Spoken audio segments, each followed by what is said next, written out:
Nedēļas nogalē Dzintaru koncertzālē norisināsies jau tradicionālais festivāls Laima randevu Jūrmala.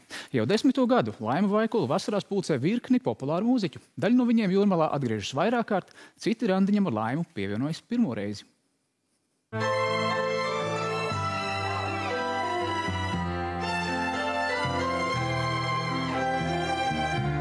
Šobrīd mūziķi tiekas mēģinājumos, gatavojoties 3 muzikāliem vakariem. Viņu vidū gan viesi no ārzemēm, tostarp Polijas, Gruzijas, Kazahstānas, Armēnijas, Ukrainas un citām valstīm, gan pašmāju solisti. Tajā skaitā Patriša, Framest, Normons Rutulis, Markus Riva. Vienmēr interesi ir bijis, un Jānis Stībels vienmēr ar jaunām dziesmām, un cita zēni jau 2. gadu būs Rudāni, nav Umova. Mūsu zvaigzne. Un būs arī jauni paško dziedātāji no Daugavpils. Viņi būs pirmo reizi. Būs angļu valodā, itāļu valodā, ukraiņu, krievu valodā būs mazliet un latviešu valodā. Galvenokārt.